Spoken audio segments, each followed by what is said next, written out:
big development right now is a court case that has been brought by one of the physicians here in Vancouver who is trying to challenge the laws of Medicare and is kind of mounting a court case the same as was the court case that was mounted in Quebec.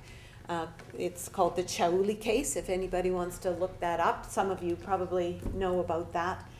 And what they did in Quebec was they talked about the long waiting lists of people on the public system and how that is against people's charter rights. And that is what Dr. Day here in Vancouver is trying to do as well. He's starting with the long waiting lists in the public system and trying to challenge the Medicare laws. What he would like to achieve is to be able to sell medically necessary surgeries, medically necessary physicians' care, and he would also like to be able to sell medical insurance, so private medical insurance for medically necessary surgeries and medical care. Right now in BC and in Canada, it's illegal for doctors to bill patients for surgical procedures performed in private for-profit surgical facilities, but we know it's happening. It's happening at an alarming rate. Actually, it's growing the fastest in BC of anywhere in Canada. And so far, our governments have allowed it to happen. They're kind of turning a blind eye to it. And this is where this court case comes from. In 2008, there were a group of patients that have been supported by the BC Nurses Union for their legal costs. These patients came together and complained to the Medical Services Commission that these private surgical clinics were charging for medically necessary procedures, and the patient said, look, this is illegal, you guys should be doing something about it. The Medical Services Commission didn't do anything about it, so this group of patients took the Medical Services Commission to court to try and get them to enforce the Medicare Protection Act, which is our provincial legislation around the Canada Health Act and around Medicare. The Medical Services Commission responded by trying to audit the private clinics, and particularly Canby Surgical Center and the Canby Referral Specialist Clinic, which are both owned by Brian Day.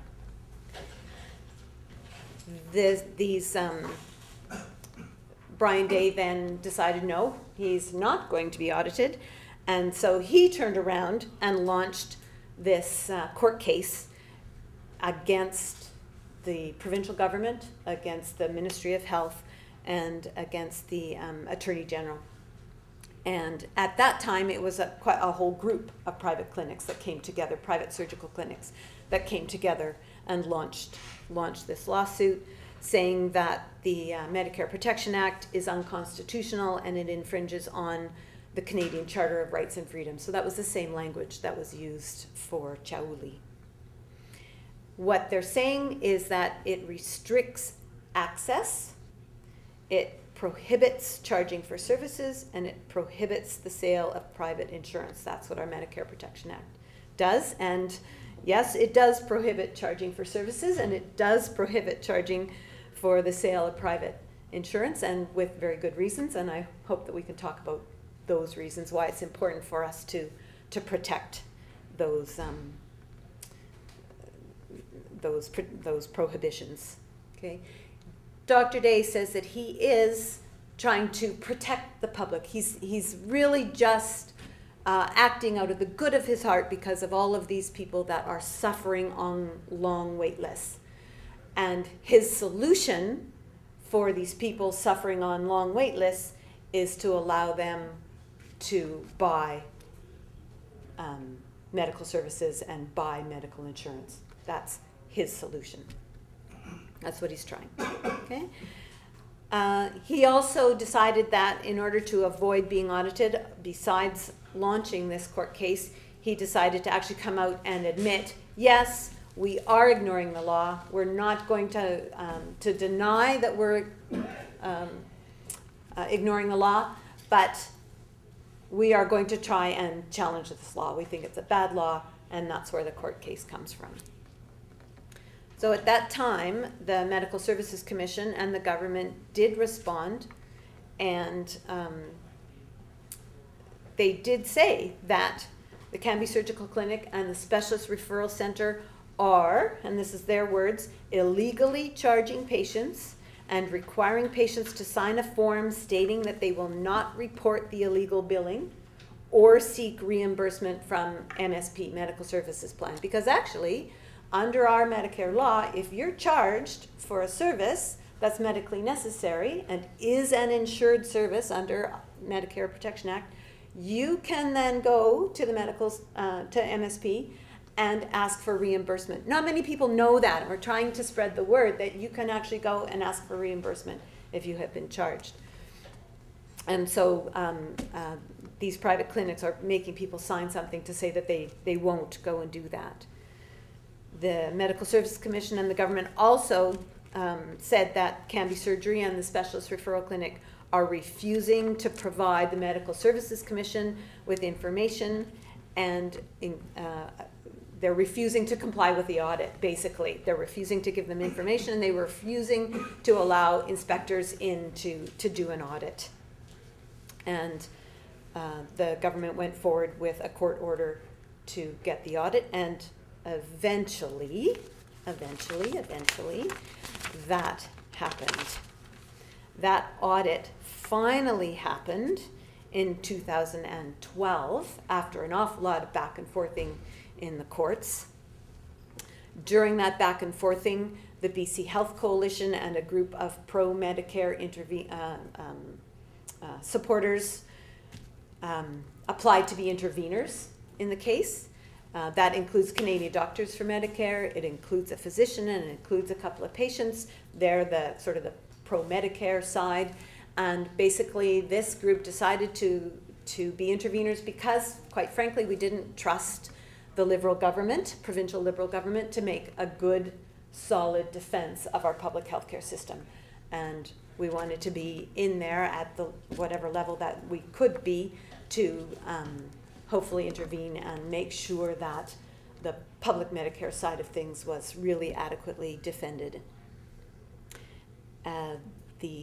There are a couple of other intervener groups. There is the Canadian Constitution Foundation, which has applied as an intervener, and they're out of Alberta, and they're quite a right-wing think tank organization. That they haven't actively intervened, but we think that a lot of the money on the private clinic side is coming through the Canadian Constitution Foundation.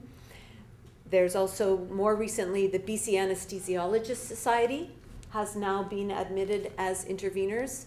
And whereas they're not saying specifically what side they're on, we know that in the Cholula case, they acted on the pro-private side of the court case.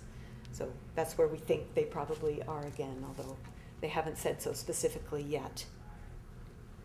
The results of the audit finally came out in August 2012, so this is dragging along.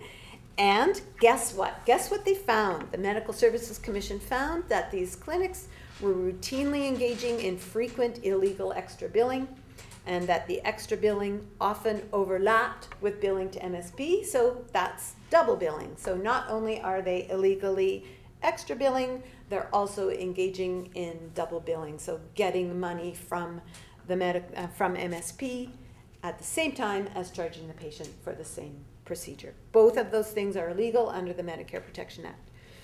And so in other words, these clinics are charging people to jump the queue, and they're also getting subsidies. They're using public money to subsidize their private profits. So that's the double billing part. They're getting money, and that tax dollar money is subsidizing their private business. Okay?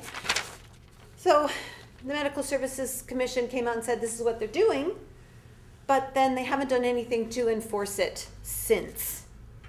Brian Day at that time said he wouldn't stop, and he renewed his efforts to the court case. The court case had kind of been on back burners during all that time while this audit stuff was sort of being sorted out. The audit results came out. Brian Day said he wouldn't stop, and it became obvious that the government was going to have to defend Medicare through the court system, and that it's likely to go through all the way to the Canada Supreme Court. And that's what we're expecting will happen. Now we're up to today. The most recent thing was that Brian Day added 5 individual clients, individual healthcare users, to his side of the court case.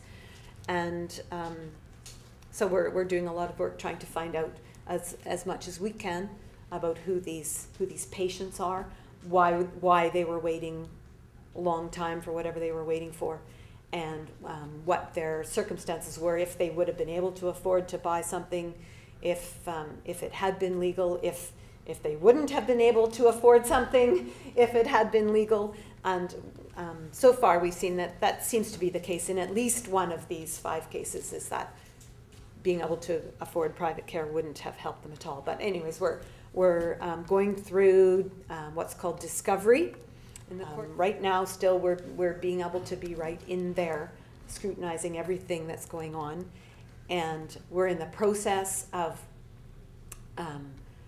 submitting our expert witnesses. So not only have we been able to be part of the discovery process, the judge finally ruled that all the interveners could submit all their own expert witnesses. And those will be witnesses, not only will they submit written affidavits, they'll also probably be allowed to give evidence, actual speaking evidence. So we're in the process of finding people not just from BC, but from across Canada, from the US, from Britain.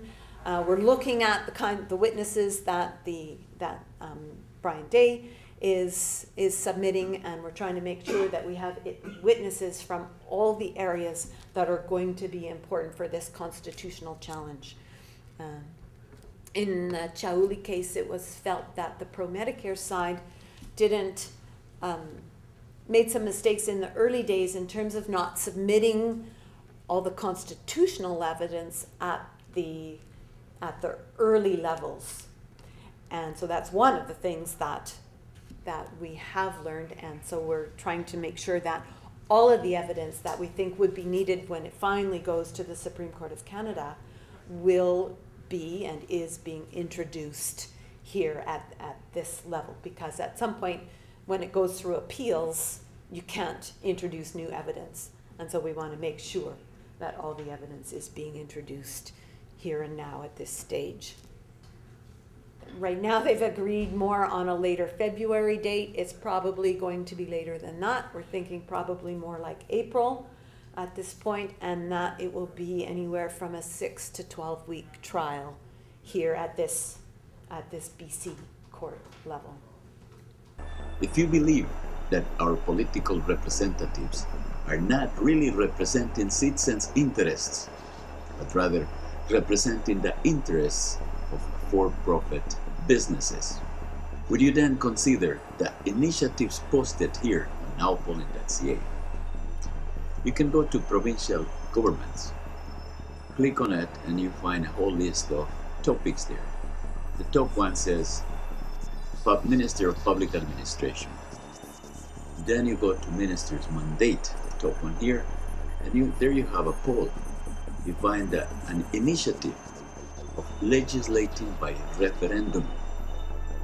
Here, executive ministers become executive administrators only, without the power to legislate and subject to being recalled. Nowpolling.ca participants suggest that we the people become the legislators through a computerized system similar to this, referendum and recall. The question is, are you ready to participate and direct democracy?